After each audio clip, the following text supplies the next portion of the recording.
Hello and welcome to my garden. I'm rushing outside between squally showers and rain today, but I do want to show you a few different places in the garden. If you want to join us and you want to get started right away with something, you can't go far wrong with building a compost heap, a place where you can compost. Without good compost, you're not going to grow anything. And my compost area is one of my favourite in the garden.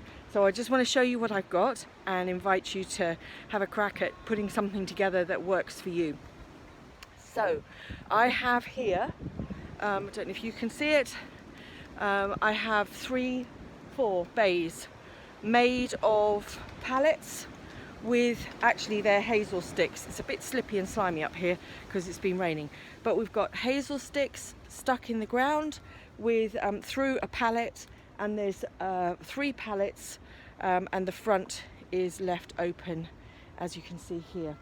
And I've got 3 of them because when I first have compost, when stuff comes out of the house, or we've got grass clippings or leaves or shreddings, trimmings, deadheadings, all sorts of things, anything as long as it's not cooked food comes up here, including some cardboard that I usually shred before I put in here. That goes in the first bay, and I try to layer it and make it flat. One of the things that's a problem with compost heaps is they go pointy like this, and when they're pointy, it's really hard for everything to kind of decompose evenly. So what we have here is the first bay, which we are currently filling up.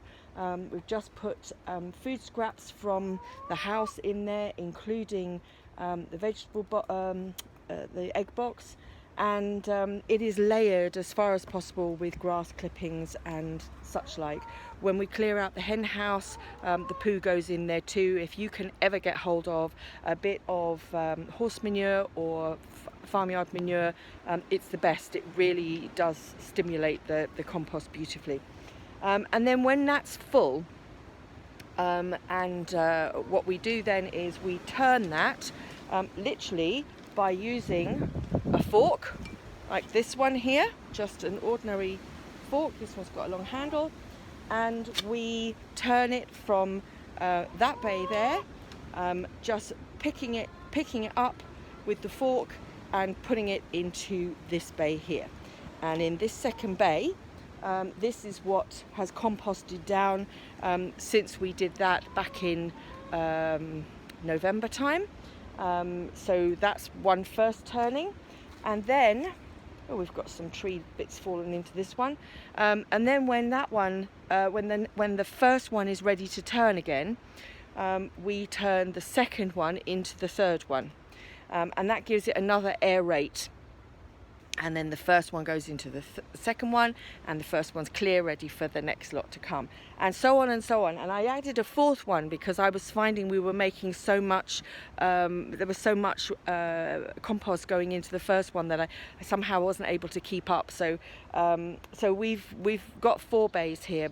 3 is plenty, but actually even 2 is fine if you can find a way to turn it. Now, the other thing that's really important that many people don't think about with compost when they're making it this way is it does need not just air, but it needs moisture too.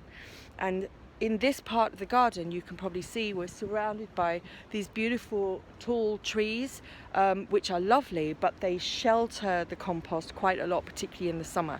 So in the summer, it gets very dry.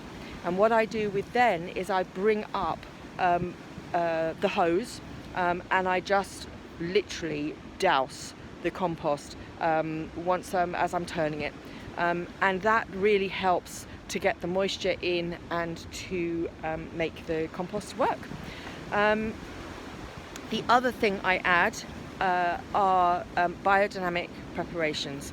It's not essential. You can make compost without, and it's absolutely fine. But the biodynamic preparations really help to turn the compost into something that's very special for the working of the soil and for the nurturing of the plants.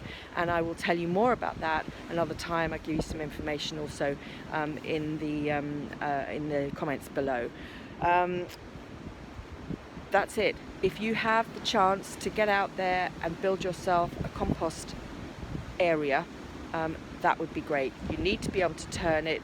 You need to be able to, or you need to be able to sort of have it in situ for a long period of time. You need to be able to turn it. You need to be able to get water into it as well. That's it. I will see you again. I'm going to go now and disappear in the house because it's starting to rain. Bye.